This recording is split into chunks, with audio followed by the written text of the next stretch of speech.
Bonjour à tous, c'est Daniel, pasteur de l'Église biblique baptiste de Charleville-Mézières. Merci de regarder notre chaîne YouTube. Et comme d'habitude, ce dimanche, on va adorer le Seigneur.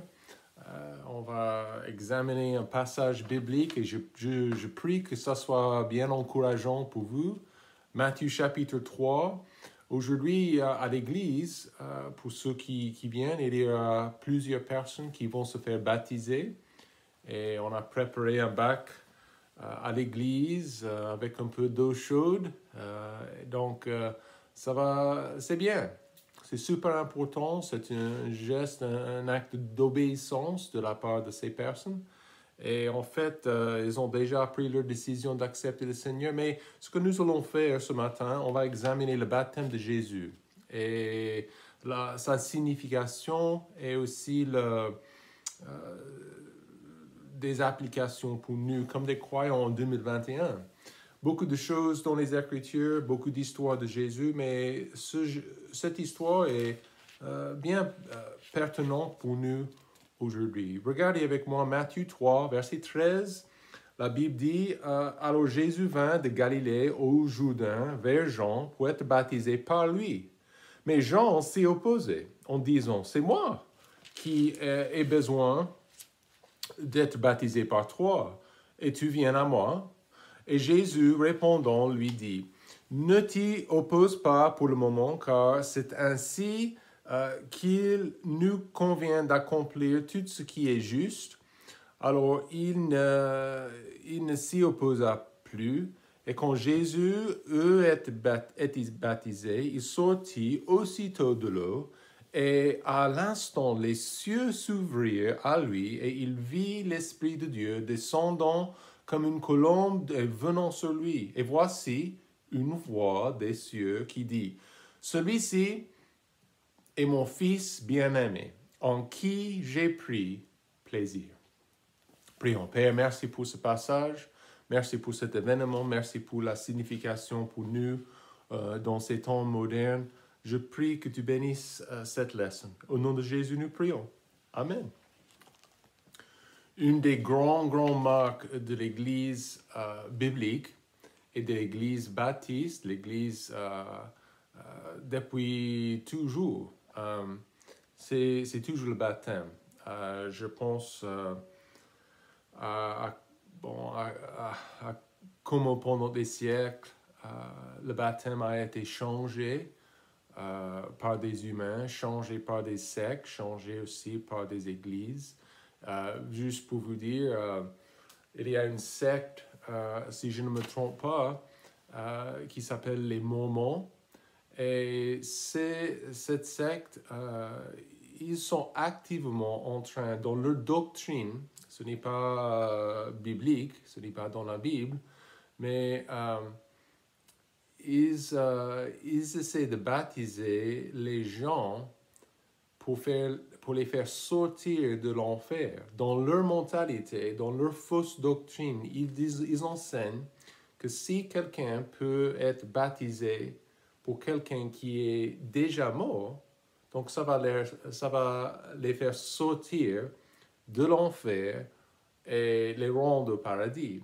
Dans leur livre, le livre de Mormon, et en fait, c'est une fausse doctrine, une fausse religion.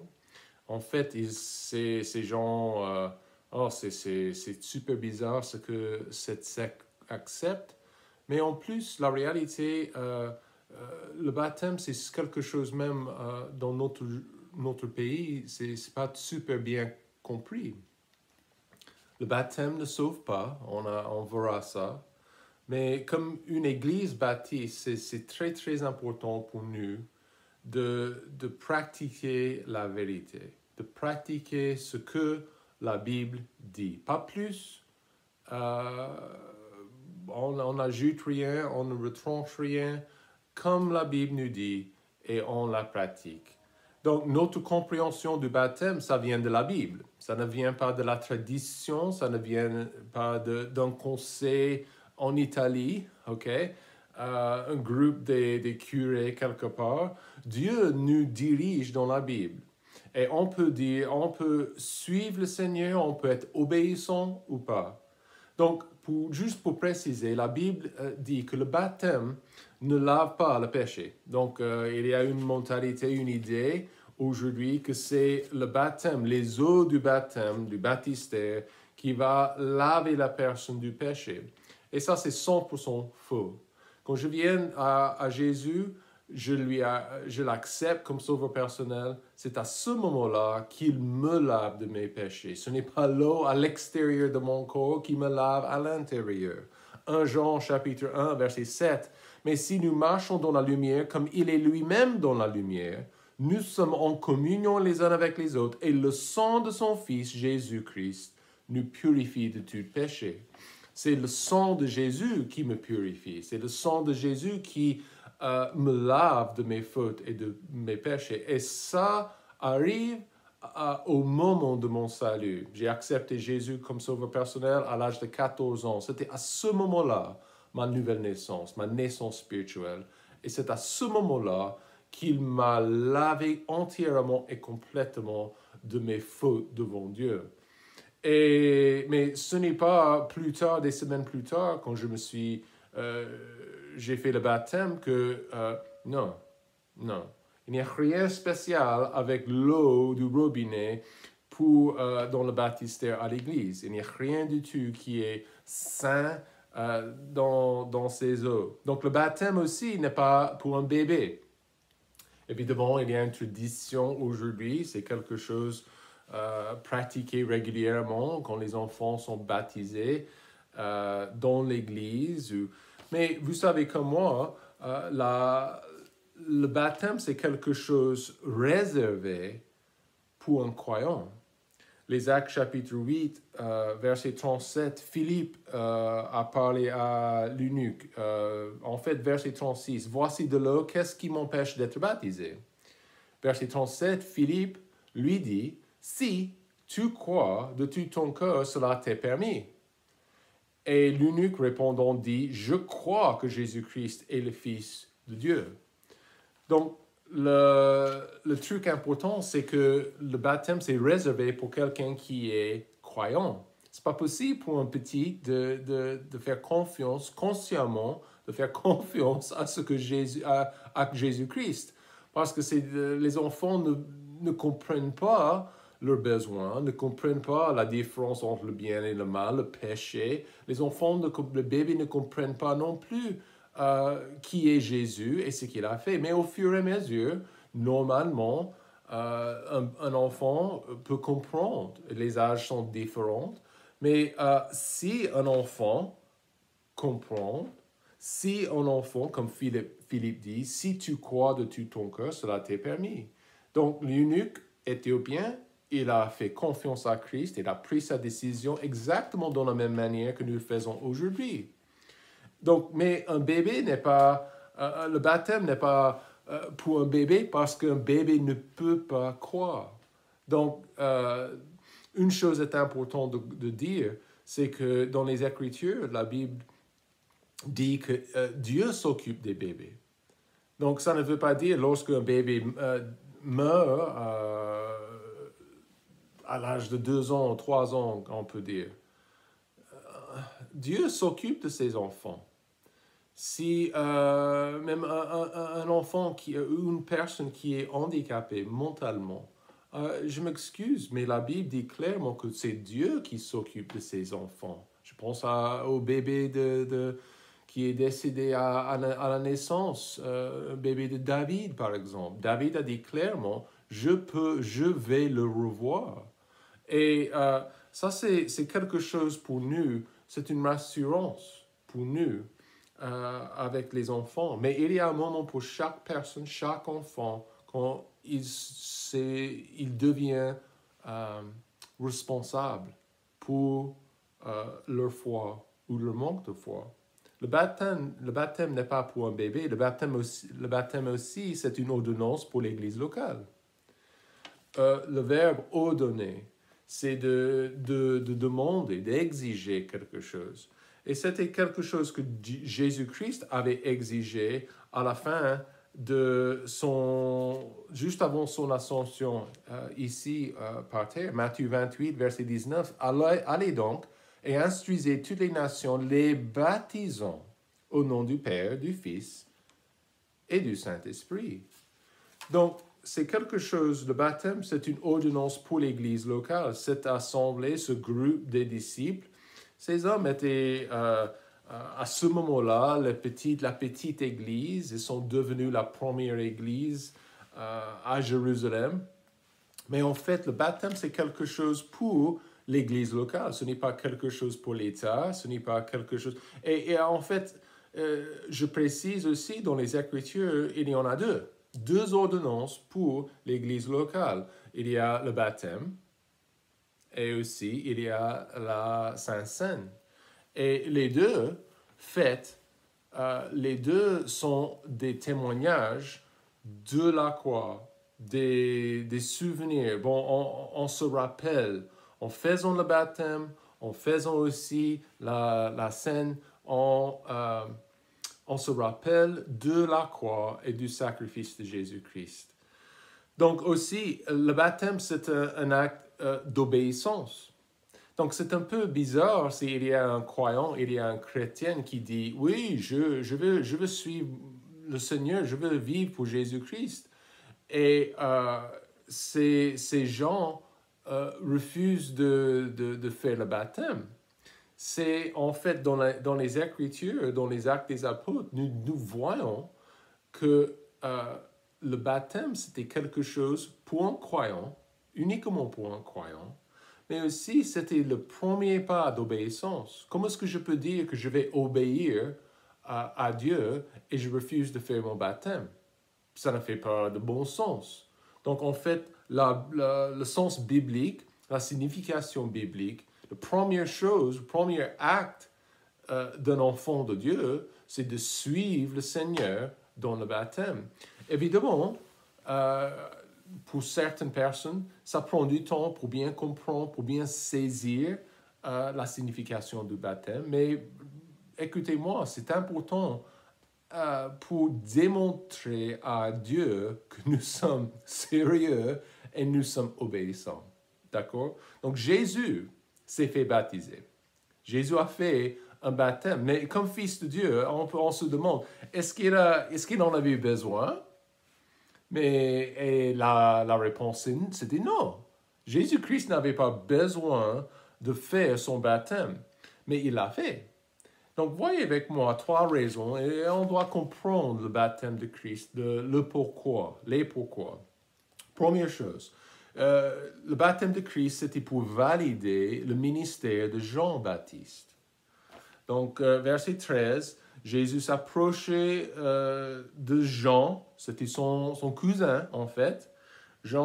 Matthieu 3, verset 13, alors Jésus vint de Galilée au Jourdain vers Jean-Baptiste, pour être baptisé par lui. Par lui.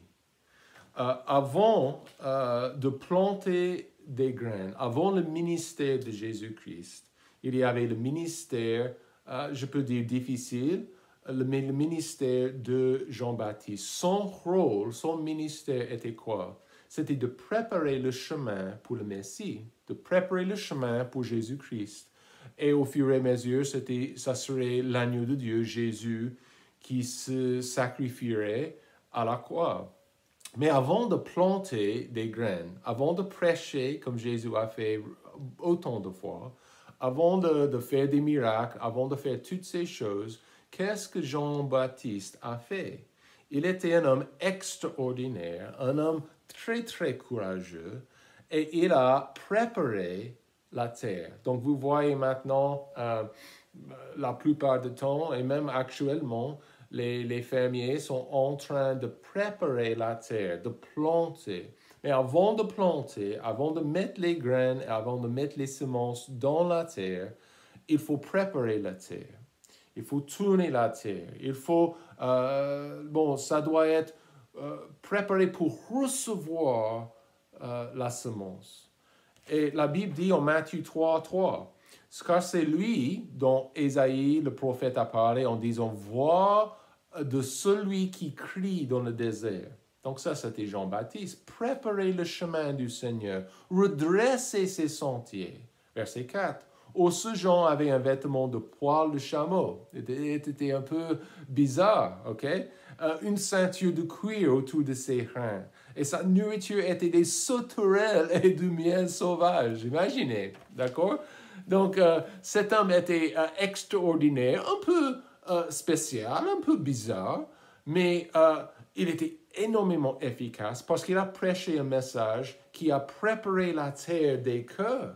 Il a préparé les cœurs pour recevoir le Seigneur. Donc, son message était un message de repentance, de se repentir. Ça veut dire quoi? Ça veut dire de se tourner de ma façon à faire, ma façon à voir, et de se repentir de mon péché et de mon ancienne vie. Et c'était le message de Jean-Baptiste. Vous pouvez lire pour vous-même les évangiles. Et Jean-Baptiste, il voulait que les cœurs soient doux et ouverts pour l'arrivée du Messie, du Seigneur. Donc, verset 6 de Matthieu 3, « Or, ils étaient baptisés par lui, Jean-Baptiste, dans le Jourdain en confessant leurs péchés. » Donc, en fait, évidemment, le baptême, ça ne nous sauve pas. C'est le moment quand je me repentis et j'accepte Christ. Mais pour eux, ils étaient en train d'attendre l'arrivée du Messie. Nous, comme des croyants 2000 ans plus tard, nous regardons à l'arrière de nous et il est déjà venu. Mais pour eux, c'était imminent en fait. Et en Jean chapitre 1, verset 29, c'était le moment quand Jean-Baptiste et Christ ils se sont croisés. Et Jean-Baptiste, il a dit, « Voici l'agneau de Dieu qui ôte les péchés du monde. » Et c'était quoi? Quand Jésus s'est présenté pour être baptisé pour Jean-Baptiste, c'était quelque chose pour valider le message et le ministère de Jean-Baptiste. Qu'est-ce que Christ a pensé à Jean-Baptiste?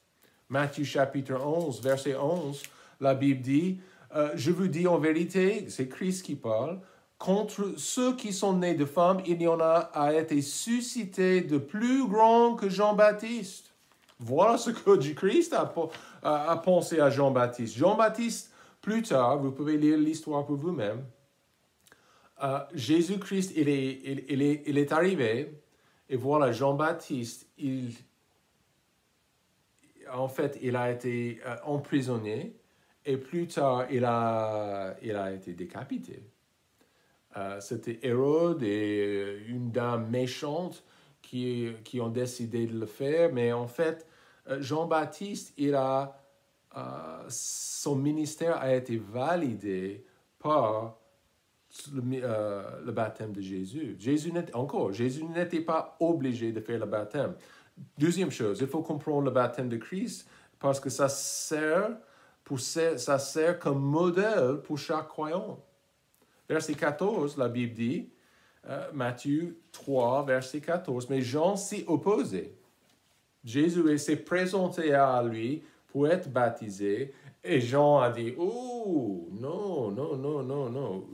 Tu es l'agneau de Dieu. » Il a dit, « C'est moi qui ai besoin d'être baptisé par toi.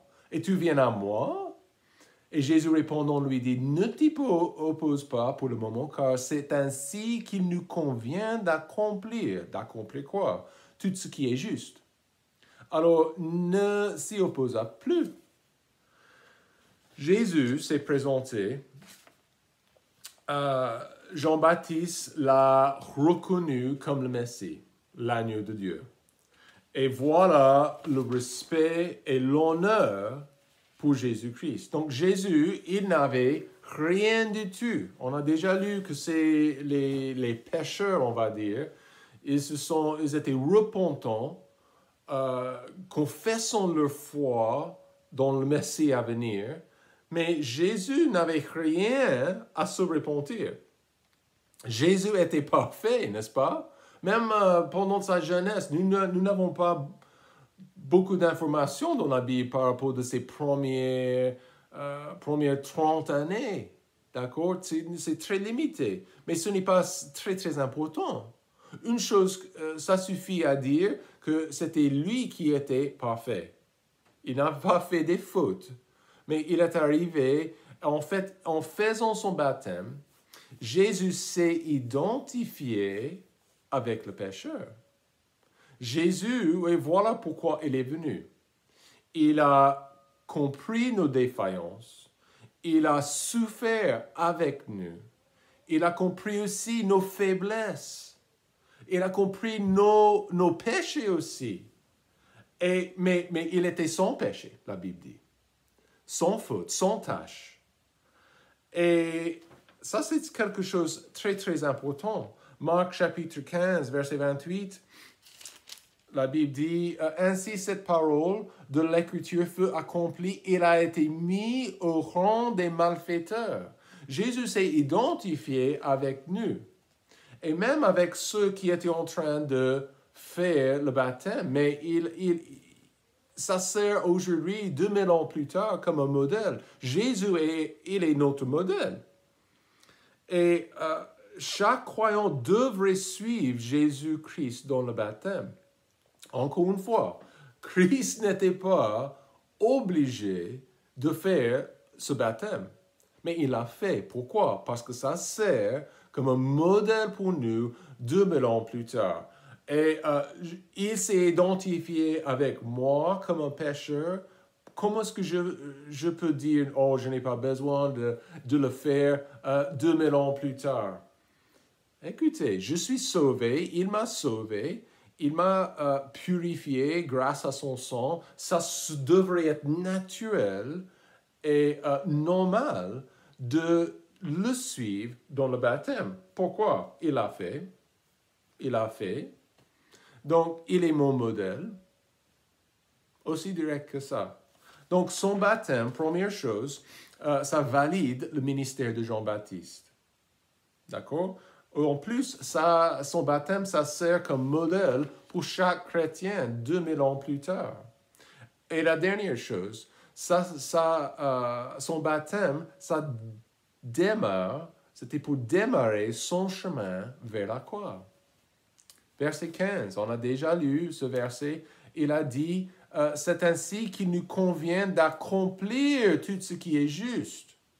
Alors, il ne s'y opposa plus. Et quand Jésus était baptisé, il sortit aussitôt de l'eau. Il était dans l'eau, donc c'est par immersion, pas par aspersion, plongé dans l'eau. Et l'instant, les cieux s'ouvrirent à lui et il vit l'Esprit de Dieu descendant comme une colombe et venant sur lui. Et voici une voix des cieux qui dit, « Celui-ci est mon Fils bien-aimé, en qui j'ai pris plaisir. » Jésus a vécu 30 ans avant ce moment-là. D'accord? Il était dans la pauvreté, il était inconnu. D'accord? Il était charpentier. D'accord? Mais il y avait un moment quand il s'est séparé de cette ancienne vie. Il était prêt, au moment choisi de Dieu, il était prêt officiellement de démarrer sa marche vers la croix, de prêcher la bonne nouvelle. Et pendant 3 ans, il a prêché. Il a guéri des gens. Il a fait des choses énormes. Il a prouvé définitivement qu'il était fils de Dieu. Mais voilà ce que nous avons. Il nous convient d'accomplir tout ce qui est juste. Donc, c'était le moment, petit à petit, pas par pas, de commencer son chemin vers la croix. Ce n'était pas un pas, mais beaucoup.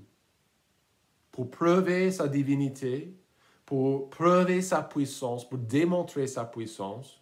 Donc, nous voyons ici, dans ces versets aussi, l'approbation du Père Céleste. Dieu le Père, Dieu le Fils et Dieu le Saint-Esprit, la Trinité que nous voyons dans ces 2 versets. Et c'était l'approbation du Père Céleste. Voici mon Fils, celui-ci est mon Fils bien-aimé. en ce qui j'ai pris plaisir. Pourquoi est-ce il a pris plaisir en Christ? Pourquoi?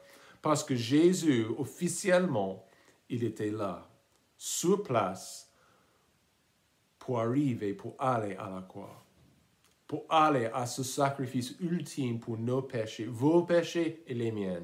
Donc sa mission, il avait passé déjà 30 ans de mission, mais officiellement, ça a commencé en vigueur à son baptême. Il a dit, voilà, je suis là pour démarrer. Et nous ne voyons pas beaucoup par rapport de Jean-Baptiste après ça, parce que Jean-Baptiste a été mis en prison, mais nous voyons énormément de choses par rapport de Jésus. Donc, il a démarré son chemin vers la croix ici, à son propre baptême. Je termine avec Romains chapitre 6, verset 4. La Bible dit, nous avons donc été ensevelis avec lui par le baptême en sa mort, afin que, comme Christ est ressuscité des morts par la gloire du Père, de même, nous marchions, nous aussi, dans une vie nouvelle. Car si nous avons été faits une même plantée avec lui, par la conformité à sa mort, nous le serons aussi à sa résurrection. Donc, nous identifions avec Jésus-Christ dans le baptême. C'est exactement ce que Paul a dit. Nous avons donc été ensevelis avec lui par le baptême en sa mort, afin que Christ ait ressuscité des morts par la gloire. De même, nous marchions, nous aussi, dans une vie nouvelle. Et le baptême, c'est bien ça. C'est un témoignage public d'un changement de notre conversion à l'intérieur.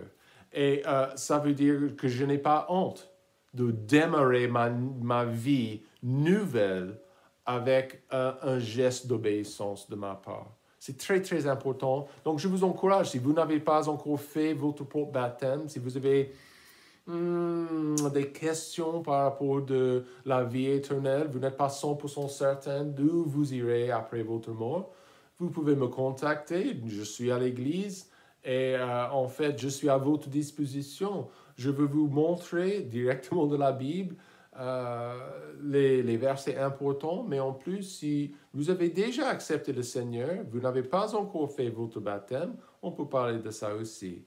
Donc, je vous prie de passer une très, très bon dimanche. Que Dieu vous bénisse.